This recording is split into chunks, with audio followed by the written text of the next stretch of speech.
बर्तमान बड़ खबर पाणीपाग को नहीं बड़ सूचना नुआ अपडेट तेज फिलिपाइन्स रे कालमेघीर तांडव फिलिपाइन्स को छारखार कला घूर्णिझड़ तेज तांडव रचुची बात्या कालमेघीर 241 जनक मृत्यु देश में जरूरीकालीन परिस्थिति घोषणा तेज जाना डिटेल्स इनफर्मेशन पाणीपाग को नहीं ता पूर्व वीडियो को लाइक करूँ जदि पार्टी आपंकर सांगसाथी मानक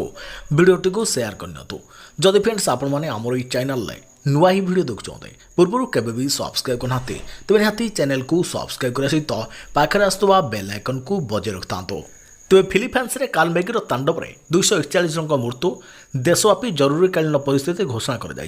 दक्षिण पूर्व एसीय देश फिलिपाइन्स रे सामुद्रिक झड़ कालमेघीर प्रलयनकारी तांडव रही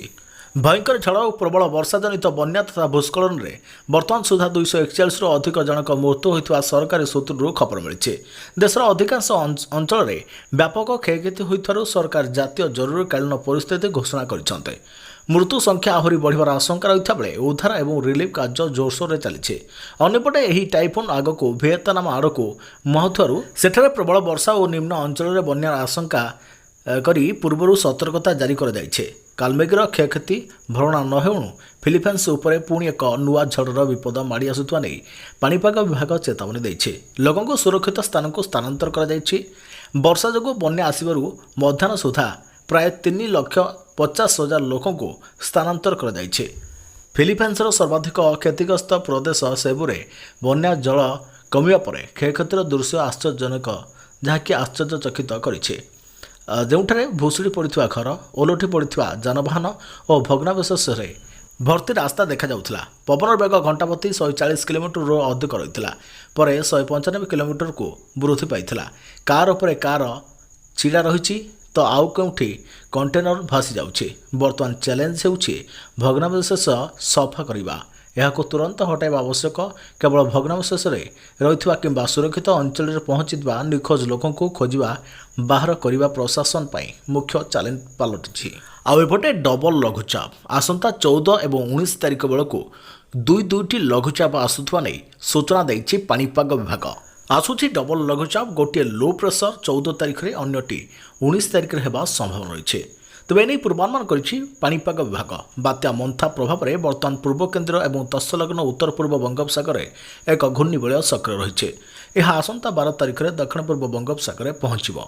सेबड़े टाइफोन कालमेघीर जहाँ फिलिपाइन्स प्रभावित कर तार अवशिष्टांश बंगोपसागर अंडमान सागर अंचल को अग्रसर हो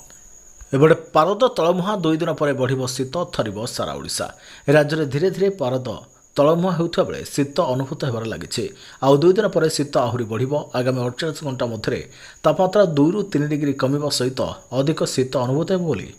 आज आंचलिक पाणीपाग विज्ञान केन्द्र निर्देशिका डॉक्टर मनोरमा महांती कहते राज्यर अभ्यंतर और पहाड़िया अंचल में शीतर मात्रा बढ़ा आरंभ होची उत्तरा वायु सहित वायुमंडल में जलीय बाष्पर परिमाण ह्रास जो आसंता 9 तारिख बेलू पहाड़िया अंचल में किसी स्थान में तापमात्रा 10 डिग्री पर्यंत खसीपे भुवनेश्वर और कटक सहर में आगामी 72 घंटे 16 डिग्री पर्यंत पारद खसवा संभावना रही है तेज पूर्व वर्ष अपेक्षा चलित नवेम्बर में स्वल्प शीत अनुभूत हो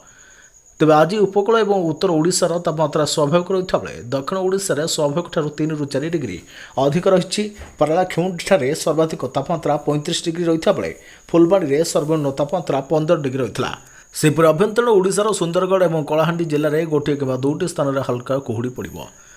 अन्यपटे दक्षिण ओडिशार किसी स्थान में आसंता 24 घंटे हाल्का मध्यम धरणर वर्षा होगार संभावना रही विभाग पक्षर सूचना दी जाए।